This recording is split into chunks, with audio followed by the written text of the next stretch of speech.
अमेरिकी नौसेना ने भारत के साथ दादागिरी दिखाई है।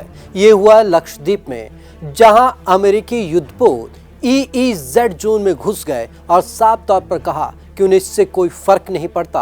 हालांकि ये वायलेशन कहा जा रहा है। भारत ने इस पर आपत्ति भी जताई, लेकिन जिस तरीके का अमेरिकी नौसेना का रिएक्शन है वो साफ तौर पर दर्शा रहा है कि उसे इससे कोई फर्क नहीं पड़ने वाला। तो चलिए खास रिपोर्ट में दिखाते हैं कि आखिरकार क्या है पूरा मसला और अमेरिका किस तरीके से अपना रौब भारत को दिखा रहा है। अमेरिकी नौसेना ने दिखाई दादागिरी। जॉन कैरी कर रहे थे पीएम मोदी से बात। अमेरिकी नौसेना भारत की सीमा में कर रही थी घुसपैठ। लक्षद्वीप के पास EEZ तक घुस आया युद्धपोत USS जॉन पॉल। भारत ने जताई आपत्ति, नहीं पड़ा कोई फर्क। कहा यह गलत नहीं, आगे भी करते रहेंगे FONOPS।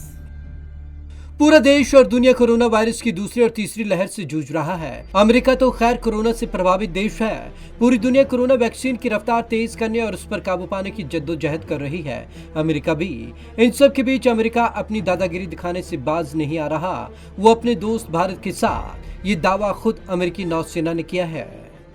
7 अप्रैल को भारत की सीमा में की थी घुसपैठ।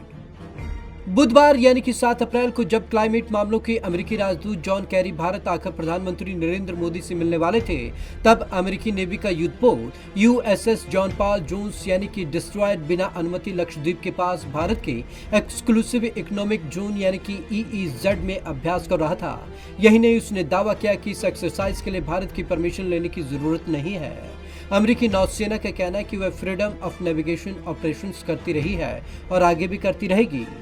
भारत की आपत्ति से भी नहीं पड़ा फर्क। भारत ने अमेरिका की इस हरकत पर आपत्ति दर्ज कराई, पर अमेरिकी रक्षा मंत्रालय के प्रवक्ता के बयान से लगता है कि उन्हें कोई फर्क नहीं पड़ा है। सेना के पूर्व अधिकारियों ने भी इस पर आश्चर्य उठाया। भारतीय सीमा में ऑपरेशन का दावा अमेरिका की 7वीं फ्लीट ने किया, जो उसका सबसे बड़ा बेड़ा है। इसी की एक टुकड़ी को अमेरिका ने भारत का दबाव बनाने के लिए 1971 की बांग्लादेश मुक्ति संग्राम के दौरान बंगाल की खाड़ी में तैनात किया था। क्या कहता है UN का समुद्री कानून? दरअसल UN के समुद्री कानून के मुताबिक समुद्र के तट से 200 नॉटिकल मील यानी कि 370 किलोमीटर तक EEZ यानी कि एक्सक्लूसिव इकोनॉमिक जोन होता है।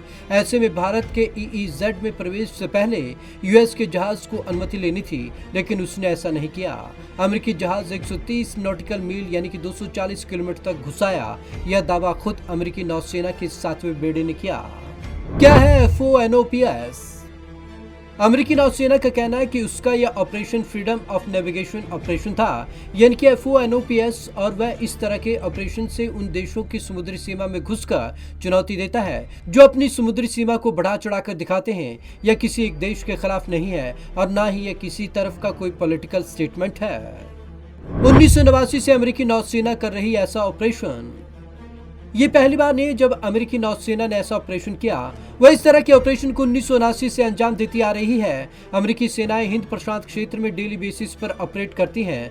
सभी ऑपरेशन अंतर्राष्ट्रीय कानून में डिजाइन होते हैं। यह अभियान दिखाते हैं कि US अंतर्राष्ट्रीय कानूनों के तहत उड़ान भरेगा, तैरेगा और ऑपरेट करता रहेगा। अमेरिकी रक्षा मंत्रालय के मुताबिक FONOPS हर साल सोच समझकर प्लान किए जाते हैं। उल्टा चोर कोतवाल को डांटे। भारत के विदेश मंत्रालय ने बयान जारी कर कहा कि भारतीय सुरक्षा बलों ने जहाज के गुजरने तक उसकी सतत निगरानी की। डिप्लोमेटिक चैनल से भारत ने EEZ में घुसपैठ से संबंधित चिंताओं से अमेरिका को वाकिफ करा दिया, पर अमेरिकी रक्षा मंत्रालय ने बयान जारी कर कहा कि उसका ऑपरेशन अंतर्राष्ट्रीय कानून के दायरे में था। साथ ही उसने आरोप भी लगा दिया कि भारत अपनी सीमा को बढ़ाकर बता रहा है। सितंबर 2020 तक 19 देशों में FONOPS को दिया अंजाम। 1 अक्टूबर 2019 से 30 सितंबर 2020 तक अमेरिका ने 19 देशों को चुनौती देते हुए FONOPS को अंजाम दिया। इसमें कुछ देशों को कई बार चुनौतियां दी गई। इन देशों में चीन और पाकिस्तान के साथ साथ उनका दोस्त जापान भी शामिल रहा। 1995 में UN में समुद्री सीमाओं संबंधी कानून बना था। इस पर भारत ने हस्ताक्षर किए हैं। इसके अनुसार किसी देश के समुद्री तट से 200 नॉटिकल मील यानी कि 370 किलोमीटर तक उस देश का EEZ यानी कि एक्सक्लूसिव इकोनॉमिक जोन होगा, पर अमेरिका ने अब तक इस कानून पर साइन नहीं किए हैं, यानी उसके लिए यह कानून बाध्यकारी नहीं है।